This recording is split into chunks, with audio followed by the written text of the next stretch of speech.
Welcome back to Small Caps, ladies and gentlemen. Back to my favorite commodity, and that would be gold. Southern Cross Gold, no less today. ASX code is SXG. Joining me today is Michael Hudson, the Managing Director. And boy, have they been putting out the results and getting some really interesting news flow, because I think last time I spoke to Michael a couple of months ago, he promised us continuous news flow, and he has been delivering in spades or shovels. Michael, good to see you. Hi, Kerry. Lovely to be back.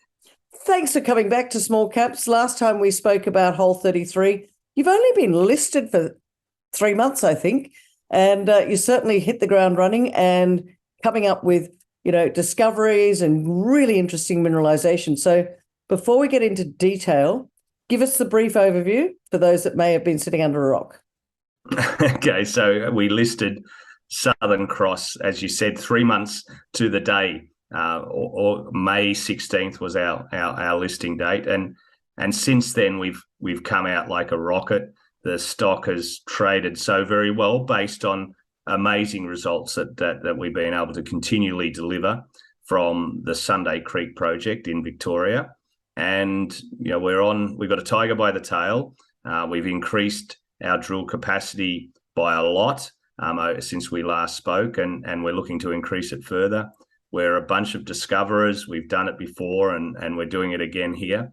And it's just a great story in my backyard after being away for so many years from Australia. I'm having a lot of fun. Oh, that's good to hear. And you have come up with some great results. Talk to us about, has this surprised you to the upside? And do you think, you've only been listed for 3 months, you're getting some great results. Talk to us about those results. And is it surprising you exactly what sort of grade and how the scale of this project could potentially become? Yes. So I suppose I should say that as an exploration geologist, you're always trying to prove those in the past wrong in some way, because you've got the optimism to say, well, I can make this something, we can make this something. So that's one side of an exploration geologist's mind. The other side is, thank goodness it's working, and the thesis is being tested, and so it's that mix of optimism and confidence, and with a bit of humility thrown in. I can say that absolutely I'm surprised on the upside. I mean, this deposit, this project is continuing to throw up great results. We've demonstrated widths that you don't see in Victoria and really haven't seen in the space in the last 100 years. We're seeing extremely high grades, multiple zones of high grades, and then when we're seeing that continuity between the high grade and the width, so the shoots are stacking up. So the key point there is this system is predictable. It's not necessarily easy. Structurally hosted gold is not easy, but it's predictable, and that is what I think, as a technical person, makes me more excited than anything, because you can drill gold in lots of places around the world, and I have, but it doesn't always stack up, and it's not as predictable, and you go, oh my goodness, I expected it to be there and it's not. But really, we're finding it where we expect to see it, and then we're finding it where we don't even expect to see it in this deposit. So that gives you some sort of confidence internally, at least, that there's a lot more to be found here. Michael, you just mentioned that you've found gold in lots of different places around the world. You're an exploration geologist. What was it about Sunday Creek that made you think, oh, this could be something big here? Because there's a lot of people exploring and looking for gold in Victoria, and we'll come on to Fosterville in a minute. But I just want to know, what was it about Sunday Creek that got your interest? Well, there was a set of results there. It had about 5,000 meters of drilling looking around the oxide zone. So that's a typical Victorian story. It's typical to what Fosterville was, what Costerfield was, oxide deposits that hadn't been tested to depth. And there was some very good hits in and around that surface drilling, if you like, that really hadn't tested to depth. And the system was open from old mining over 10 kilometres. Now, we've only ever seen 1 kilometre of that 10 kilometres still drilled today. So the scale, the initial hits, and you know, even the first hole we put in was, oh my goodness, there's so much more gold outside the very highest grades that the old timers mined. So there was a halo of what they considered waste, which was 2 to 5 grams for us, which is far from waste. Remembering the average gold mine today averages 1 gram, and those deposits that are unmined are less than a gram. So 2 to 5 grams is far from waste in a modern day. So that was the initial indication, scale and grade. You mentioned Fosterville a moment ago, and I hope this is okay to ask you. I remember back in the day when, before Fosterville became Fosterville, people were, I guess, a little bit wary and saying, oh, you're not going to find this sort of gold. But now Fosterville is a great success story. Do you think that Sunday Creek has got the same attributes as a Fosterville style deposit?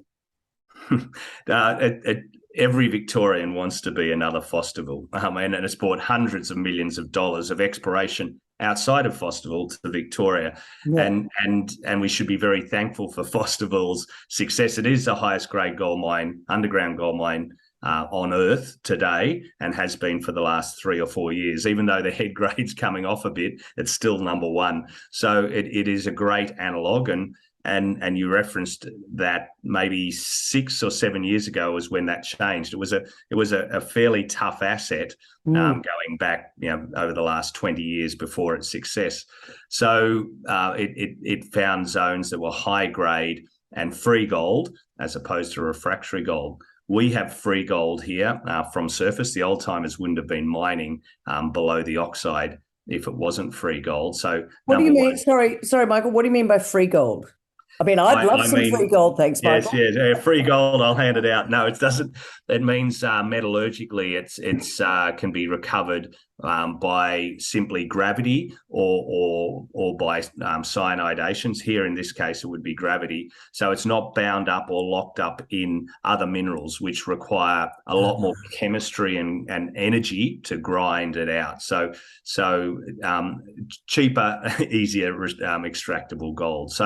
So that's the old timers only had gravity and you know a gold pan to find their gold. So if it was locked up in other minerals, they couldn't mine it. And that's what Fosterville was until 7 or 8 years ago. It was refractory gold. It wasn't free gold.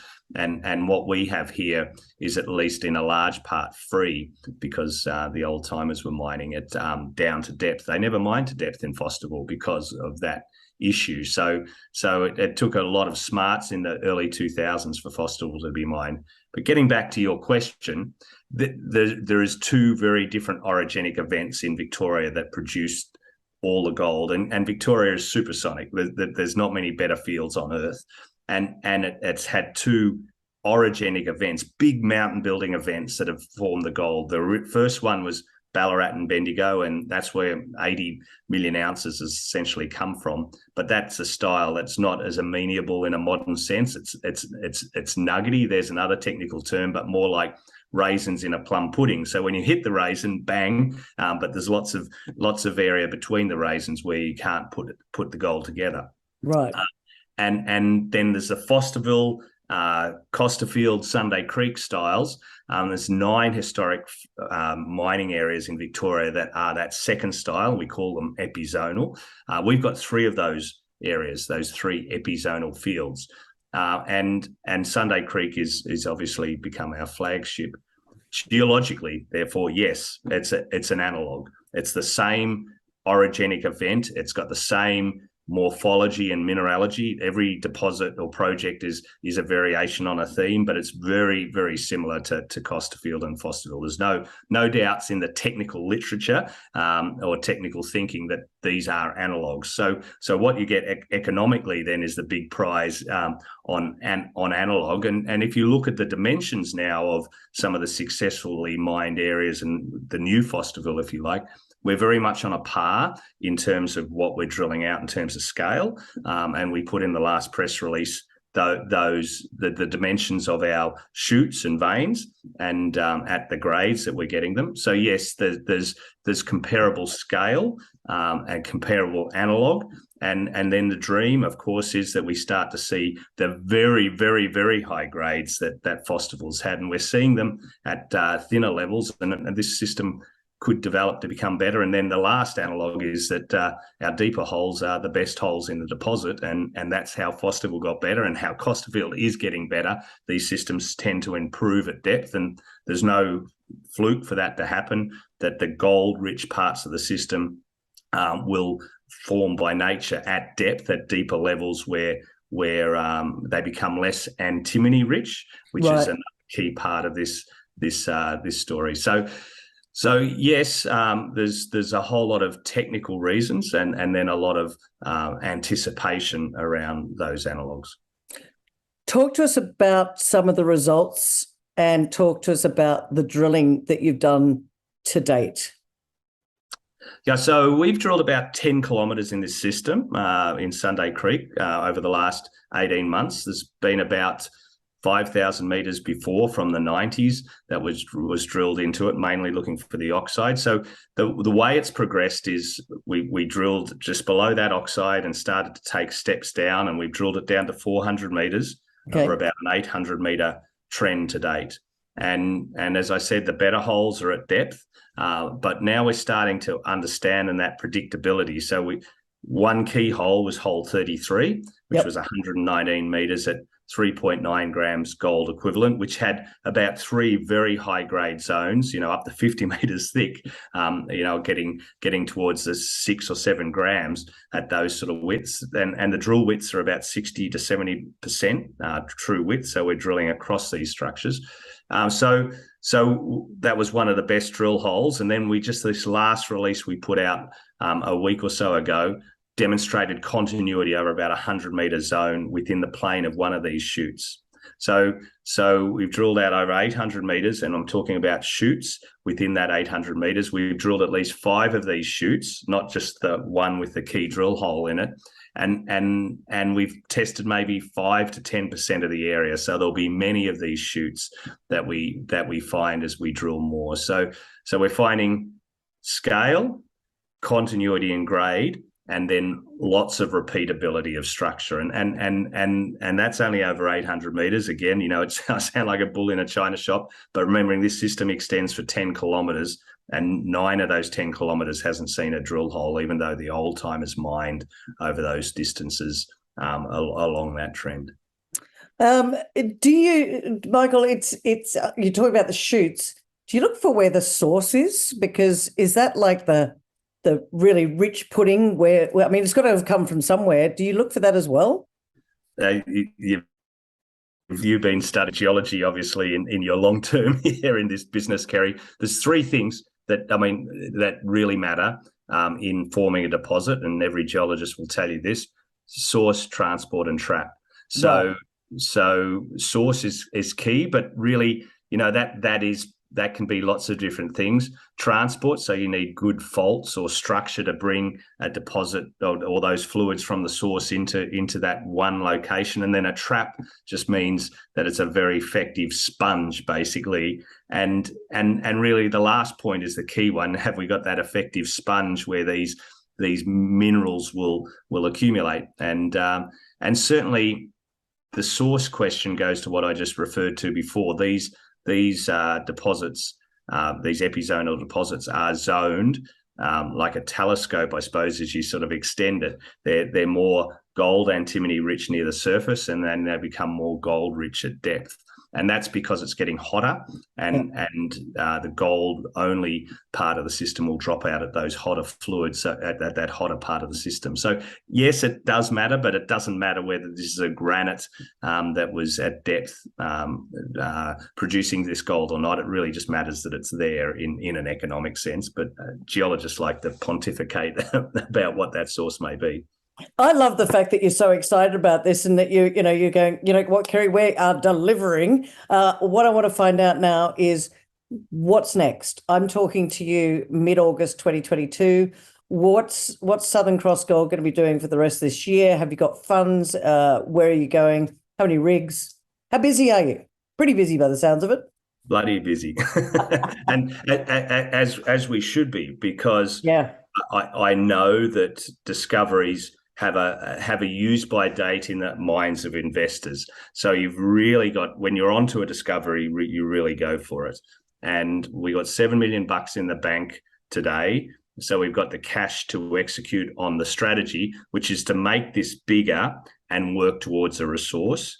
We need to demonstrate in the minds of, I think, those who've only seen us over the last 3 months, that this is more than a 1 or 2 hole hit. This has got 1,500 gram meter intersections with 15 kilometers of drilling, which is an amazing success rate. 100 gram meters is the width times the grade, and 3 of those, as I've said before, I'm sure to you too, in the eyes of Newmont, the largest gold company in the world, is a bona fide discovery. So to have 15 of them today at this early stage shows the quality of the system. So where are we going? Money to execute. We've increased the drilling capacity since we last spoke by 250%. So we brought 3 crews on. We had 1 crew before. It's all about people. It's not just about rigs. So now we have 2 rigs, but they're crewed by three different shifts. So we've actually increased the drilling capacity by 250%. We're not going to stop there. We need more drill capacity to make it larger and work towards that resource of understanding, the understanding to build the resource, I should say, and continue to demonstrate that this is the key discovery outside those known mines in Victoria, with some of the better grades that you'll find in an Australian or worldwide discovery. Michael Hudson, you've been around for a while. You've found gold deposits before. In terms of, I guess, your history in this industry, is this probably one of the most exciting ones that you've been involved with? I don't want to put words in your mouth, but certainly you seem pretty head up, I guess, about it. So how would you rate it? Yeah, we've got the tiger by the tail, so I am excited without a doubt. I mean, this is a system developing very nicely. I'd put it up there absolutely with one of the best, if not the best, discoveries so far. Let's get the resource and let's make this 1 million ounces, 2 million ounces and more, right? And then I'll be more definitive, because but in terms of the stage of discovery, with a relatively small amount of drilling, I haven't seen such hit rates, and I haven't seen such grades, is the truth. And I've worked right through South America and Europe and Australasia, and I've seen a lot of projects, but just the indications at this early stage make me justifiably very excited. What challenges, if anything, do you have with this deposit? I mean, sometimes gold deposits can be challenging. Or is this a fairly simple system and it's just a matter of drilling it out? No, it's always challenging, Kerry. One of the big reasons we've succeeded here so far is that we've used orientated diamond drilling. So that's been a key way of understanding this structurally hosted gold. And I think I said at the start of the interview, it's not simple but predictable. So absolutely, the detail and understanding of the orientation of all those structures that we can now get routinely through technological improvements in drilling and ability to record structures in 3 dimensions from just a little cylinder of rock has been the breakthrough. So no, it's not simple, but that's one challenge. But I think the predictability is very good, and then we're finding where we're not expecting it to at times. So the frequency is good. The other challenge, of course, and it will be in the minds of everybody, is it's in Victoria. So what are we doing to counter that? Now, we've got 2 of the top 10 highest grade gold mines operational in our backyard, being Fosterville and Costerfield. So there is a known industry still here. We're producing more gold here than we have in 100 years. So mines are operating. You must be on your number one game here in Victoria. We've purchased the 320 acres freehold over the project area, so that will secure our rights of future access, because we're the landholder, and we're working very closely with the Tangerang, which is the native title group who basically have their rights over the central part of Victoria, which are all our projects, and giving them the respect that they deserve, and they'll share as we go forward. And they're doing a lot of our work for us. So you must be on your number one game and just not finding gold. I mentioned briefly the antimony. There is a palpable opportunity here for Victoria, and this project specifically to really offset the 82% of antimony that comes from China and Russia. And this is a defense game. This is a technological game that the Western world needs raw material supplies. The US is just going gangbusters in terms of corralling their own antimony supply, and they've only got one deposit, and we're, of course, very close in strategic metal supply. So that will also help build this project, making it a critical metal project, even though the gold will be ideally, potentially, because we've got no economics around this, so I can't say anything other than those words. But the gold will be the key element here, or the key metal, but the antimony will be a part. And it's been an antimony mine in the past, ahead of a gold mine, as Costerfield is. And Costerfield's, the fifth largest antimony mine, the highest grade in the world today. So Victoria will be a key part of that strategic supply going forward. Is the antimony going to help offset the costs as well, as a I guess a byproduct? I mean, again, no economic studies, but it will be if the past has any reflection on the future in this deposit and the analogues that are Costerfield has been variably a gold deposit to an antimony deposit, depending on metal price. So yes, it can have a huge influence. A quick question for you. You said 2 rigs on site, 3 crews going, so you're increasing the amount of drilling that you're doing.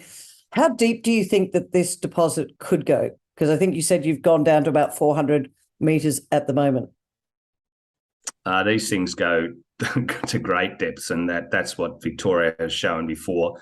And it's really a limitation on how far we want to try and chase it necessarily, that the system will have a natural depth. Both Fosterville and Costerfield have got better at around 700 to 800 metres. That's where they've seen their improvements come in the system. We're only at 400 metres to date. They're mining deeper in Fosterville. So absolutely the down plunge direction is absolutely open, but our opportunity lies probably 80% in the near surface mineralisation over that 10-kilometre trend, and we'll demonstrate the system continues by putting some deep holes in, but not focusing on that. Well, Michael Hudson, it's been an interesting journey for you so far, and as you said, just listed 3 months ago, you just getting started. Not bad to have a discovery straight off the bat as well. Michael, we're running out of time. 3 reasons why our beautiful community out there should be sitting up and taking notice of you right now. I think last time it was about the scale and the size. What do you think? Well, I've thought long and hard, because it's easy to give vanilla answers to your great 3 questions you always end your interviews. But I think the width that we're seeing here in terms of the mineralisation, this isn't thin. The grades are commensurate with some of the best in Victoria, and then the continuity. No good having width and grade if you're not getting the continuity. So the width and grade of this project are impressive. So benchmark that wherever you go. I'm looking at my notes here to make sure I get this right, but the key point also is we have the knowledge in-house to build these systems. We're a team of discoverers. We know that you need to push very quickly, so we're increasing the drill capacity, and you'll still continue to see that. And I wonder if it's a fluke, or we've increased drill capacity by 250%, and our share price is up 250% since IPO. So if we put more rigs, will we continue to see that? In one way, that's a bit of an ironic joke, but the more you drill, the more you find. So that's a key 100%. point. Yeah. And then we've got the dollars. I think in this environment where the markets come off, we've got the dollars over the next year to build and work that strategy that we've just talked about. So we're not going to be limited by dollars. Michael Hudson, the Managing Director of Southern Cross Gold. There you have it, ladies and gentlemen. They are putting the drill bit into the ground. They are finding continuous grade scale. This deposit is open at depth and along strike. It's going to be some interesting times. And as Michael promised us when we last spoke to him, continuous news flow keeps coming from Southern Cross Gold. Go check them out. ASX code is SXG. Michael Hudson, great to see you back on Small Caps. Come back soon. Will do, Kerry.